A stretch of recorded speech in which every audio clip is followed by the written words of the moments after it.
जिक्र अपने मालिक से ना करना, वरना वो काफी गुस्सा हो जाएंगे। और फिर वो उस औरत को भी नौकरी से निकाल देते हैं और उनका ड्राइवर बड़ी चालाकी से अपनी बीवी को एक कुक के तौर पर इंट्रोड्यूस करवाता है और बिल आखिर उसी बीवी को भी नौकरी मिल जाती है। और फिर वो चारों लोग एक ही फैमिली में काम कर रहे होते हैं और किसी को शक भी होने नहीं देती कि वो एक ही फैमिली से हैं। बड़ी चालाकी से वो अपने नाम चेंज करके रह रहे थे। उन लोगों की हालात काफी बदल चुकी होती है। गरीबी से उन लोगों की हालात काफी अच्छे हो जाते हैं, अच्छा खाने को मिलता है और अच्छी पे ले रही होती है। फिर 10 सोम का बर्थडे होता है और पार्क फैमिली उसे सेलिब्रेट करने के लिए एक पिकनिक पर जाने का फैसला करते हैं और वो उसके लिए चले जाते हैं। उनके जाने के बाद ये चारों लोग एक पार्टी सेलिब्रेट कर रहे होते हैं। वो लोग काफी एंजॉय कर रहे होते हैं कि अचानक से डोर की बेल बजती है और दरवाजे पर वही पुरानी मेड खड़ी होती है। वो कहती है कि मेरा कुछ सामान वहाँ पर रह गया है जिसे मैं लेना चाहती हूँ। जुनसुक उसे अंदर आने देती है और फिर वो लेडी बेसमेंट में चली जाती है। काफी टाइम गुजरने के बाद भी वो लेडी वापस नहीं आती, जिस पर जुनसुक वहाँ जाकर देखती है तो वो एक कबर्ड को धकेल रही होती है। वो उससे हिल नहीं रहा होता क्योंकि उसके नीचे प्लेट फंसी होती है। जुनसुक उस प्लेट को निकाल देती है और वो अलमारी अपनी जगह से हट जाती है। उस अलमारी के नीचे दरअसल एक रास्ता होता है, एक खुफिया रास्ता जो नीचे की तरफ जा रहा होता है। वो मेड वहाँ पर चली जाती है और देखती है वहाँ पर एक आदमी है। हकीकत में वो उसका हस्बैंड होता है। उसे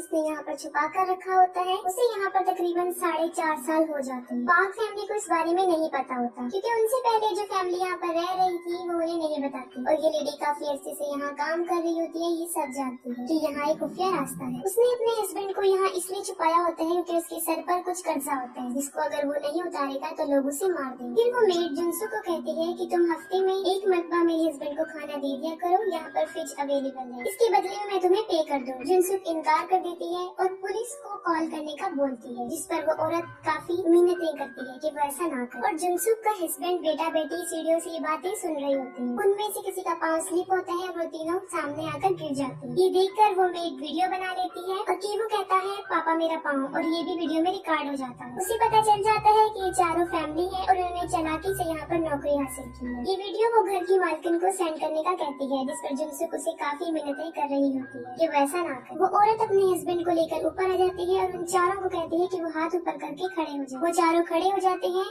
और वो उनका भी वीडियो बना लेती है और साथ में उस टेबल की भी जिस पर वो पार्टी कर रही है। ये चारों उन दोनों हस्बैंड वाइफ पर हमला कर देते हैं और उनसे मोबाइल लेकर वीडियो को डिलीट कर देते हैं। उन लोगों की आपस में लड़ाई हो रही होती है कि अचानक से टेलीफोन की घंटी बजती है।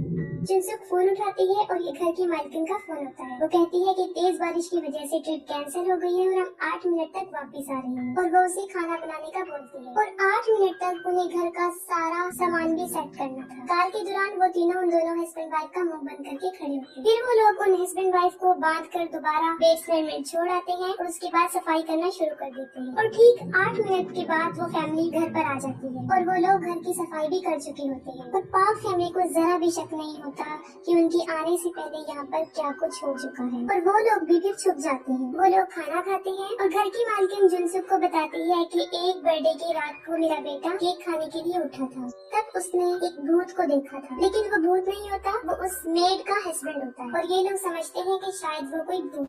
बारिश हो रही होती है और उनका बेटा दासोम कहता है कि आज रात में बाहर सोऊंगा और वो टेंट लेकर बाहर बैठ जाता है। दासोम की मदर और फादर हॉल में सोते हैं ताकि सारी रात उसको देख सके। वो दोनों सोफे पर बैठकर बातें कर रहे होते हैं और सोफे के नीचे कीटक किचन और कीवो छुपे हुए होते हैं। घर का ड्राइवर कीटक होता है और घर का मालिक अपनी वाइफ को बता रहा होता है कि उसके जिस्म में से नागवार किस्म की स्मेल आती है जिसको बर्दाश्त करना नामुमकिन है। वो सच कह रहा होता है क्योंकि जिस जगह पर वो लोग रह रहे होते हैं वो गार्बेज एरिया होता है। लोग वहाँ पर टॉयलेट करते हैं, इस वजह से इस घर के सारे लोगों की जिस्म में कपड़ों में एक गंदी सी बू आती है और ये सब बातें वो लोग भी सुन रहे होते हैं। उन्हें बुरा लगता है क्योंकि एक बार दासोम ने ये बात कही थी कि मेरी टीचर में से स्मेल आती है और वैसे हमारे ड्राइवर और मेड में से भी आती है। फिर वो लोग अपना सॉप अपना टॉवल चेंज करने का सोचते हैं, लेकिन ये उनकी जिस्म की स्मेल नहीं होती बल्कि उस घर की होती है जहाँ पर वो रह रहे होते हैं। और जब वो दोनों सो जाते हैं तो ये सोफे के नीचे से निकल कर अपने घर में अपने बेसमेंट में आ जाते हैं। बहुत तेज बारिश हो रही होती है और जब वो अपने घर में पहुंचते हैं तो वो देखते हैं कि उनका सारा घर पानी से भर चुका है। घर की खिड़की खुली रहने की वजह से सारा पानी अंदर आ जाता है और अब वो जगह रहने के काबिल नहीं रहे। फिर वो एक जगह जाते हैं जहाँ बहुत से लोग सो रहे होते हैं और वो लोग भी अपनी रात वहीं गुजारते हैं। फिर किचन को घर की मालकिन की कॉल आती है। वो कहती है कि हमारे बेटे की बर्थडे है, आप उसकी टीचर हैं, आपको आना चाहिए जिससे उसे बहुत खुशी हो। और वो कीवो को भी बुला लेती है जो कि उसकी बेटी का टीचर होता है। फिर वो बाजार में शॉपिंग करने जाती है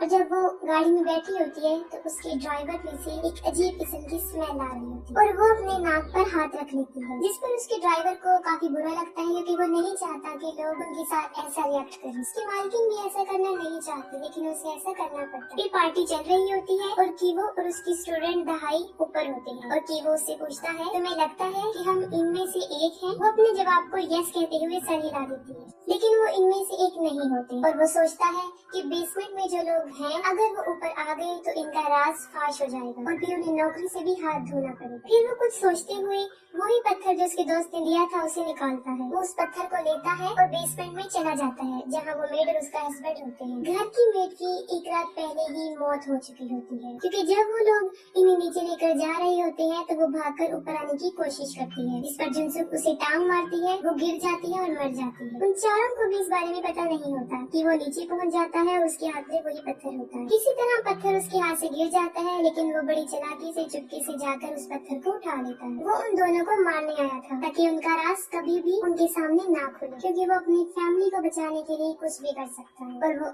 आहिस्ता आहिस्ता करके आगे बढ़ता है। उस मेड का हस्बैंड जो अपने आप को खोल चुका होता है कीवो के गले में रस्सी डालकर उसे घसीटता है और उस रस्सी को एक जगह पर अटका देता है और फिर वो वही पत्थर उठाता है। वो कीवो को पत्थर से मारने लगता है लेकिन नहीं मारता, वो वहाँ से भाग जाता है लेकिन बेसमेंट से गिर जाता है और वापस आकर वो उसे काफी जख्मी कर देता है। फिर वो पार्टी वाली जगह पर पहुँच जाता है। फिर उसकी नजर पड़ती है केजन पर जो केक लेकर दासोन की तरफ जा रही होती है और वो फौरन उसे पहचान लेता है। वो उस चाकू से केजन के सीने पर वार करता है जिससे वो काफी जख्मी हो जाती है। केजन के फादर उसके जख्म को दबाते हैं ताकि खून ज्यादा ना बहे लेकिन उसका जख्म काफी गहरा होता है। जुनसुक ये देखती है कि उसने मेरी बेटी पर हमला किया है और वो उसकी तरफ बढ़ती है और उन दोनों के दरमियान शदीद लड़ाई हो जाती है और इस लड़ाई में जुनसुक उस आदमी को मार दिया। अब घर का ओनर अपनी चाबी लेना चाहता है जो कि उस मरे हुए आदमी के नीचे पड़ी होती है और वो चाबी जब निकाल रहे होते हैं तो उन्हें काफी स्मेल आती है और वो मुँह पर हाथ रख लेती है और जब उनका ड्राइवर उन्हें ऐसा करते हुए देखता है तो उसके चेहरे के तासुरात बदल जाते हैं। वो शदीद गुस्सा था। वो चाकू उठाता है और उस चाकू से मालिक पर वार करता है। कीटक ऐसा इसलिए करता है क्योंकि उनके मालिक को चाबी चाहिए थी ताकि वो अपने बेटे सॉम को हॉस्पिटल लेकर जाए क्योंकि वो बेहोश होता है और दूसरी तरफ उसकी अपनी बेटी भी मर रही होती है लेकिन उसके बारे में उन्हें कोई ख्याल नहीं आता। कीटक अपने मालिक को काफी हैरानी से देखते हैं क्योंकि जब वो पुरानी मेड के हस्बैंड के नीचे से चाबी निकाल रहे थे वो नाक पर हाथ रख लेते हैं जिससे उसे बुरा लगता है क्योंकि उसकी जिस्म में से भी सेम वैसी स्मेल आ रही है और वो खुद को उस आदमी के साथ रिलेट कर लेता है। अब उसे इस बात का एहसास हो जाता है कि हम जैसे लोगों को ये लोग हकारत की नजर से देखते हैं। इस तंग नजर देखने की वजह से वो उन्हें चाकू से मार देते हैं और उसके बाद वो ड्राइवर गायब हो जाता है। कीजन मर जाती है और कीवो बच जाता है लेकिन उसकी मेंटल एबिलिटीज डिस्टर्ब हो जाती है। फिर उन माँ बेटे पर धोखे, चालबाजी और साजिश का केस चलता है लेकिन कोर्ट उन्हें कोई सजा नहीं देता, कुछ इंस्ट्रक्शन देता है और छोड़ देता है। पार्क फैमिली वो घर सेल कर देते हैं और जर्मन फैमिली उन्हें खरीद लेती है। वो लोग इस घर की हिस्ट्री के बारे में नहीं जानते थे और उसके बेसमेंट में आज भी कीटेक होता है यानी वो ड्राइवर, क्योंकि वो अपने मालिक को मारने के बाद यहाँ पर आकर छुप जाता है और किसी को पता नहीं चलता और फिर वो मोर्स कोड के जरिए यानी लाइट ऑन ऑफ करके वो अपने बेटे को ये मैसेज देना चाहता है कि वो आज भी जिंदा है और यहाँ पर छुपा हुआ है। मोर्स कोड बेसिकली एक सिग्नल समझा जाता है जो दो लोगों को आपस में कम्युनिकेट करता है, जो किसी को मैसेज भेजने की फैसिलिटी रखता है। उस बल्ब के थ्रू वो सिग्नल ऐसे भेजता है, वो उसे डिफरेंट टाइम में ऑन ऑफ करता है और अपने बेटे को सिग्नल सेंड करता है। उसका बेटा कीवो जो कि दूरबीन से सिग्नल को देखता है, उसके पास एक कोड आता है जिसको वो रिकॉर्ड करके मालूम कर लेता है कि उसके फादर आज भी जिंदा है और उसी बेसमेंट में है और उसे इस बात का पछतावा होता है कि उन्होंने पार्क फैमिली के ऑनर को मार दिया और वो उनकी तस्वीर के सामने जाकर अपोलोजाइज करता है। फिर कीवो कहता है कि एक दिन मैं बहुत पैसे कमाऊंगा और हम वही घर खरीद लेंगे और बेसमेंट में तुम ऊपर आना और हम वहीं पर तुम्हारा इंतजार करेंगे। ऐसा हो जाता है कि वो घर खरीद लेता है और केटे उस बेसमेंट से बिना खौफ बाहर आ जाता है, अपनी फैमिली से मिलता है लेकिन ये सब कुछ उसकी एक सोच होती है, हकीकत में ऐसा कुछ भी नहीं है और यहीं पर मूवी एंड हो जाती है।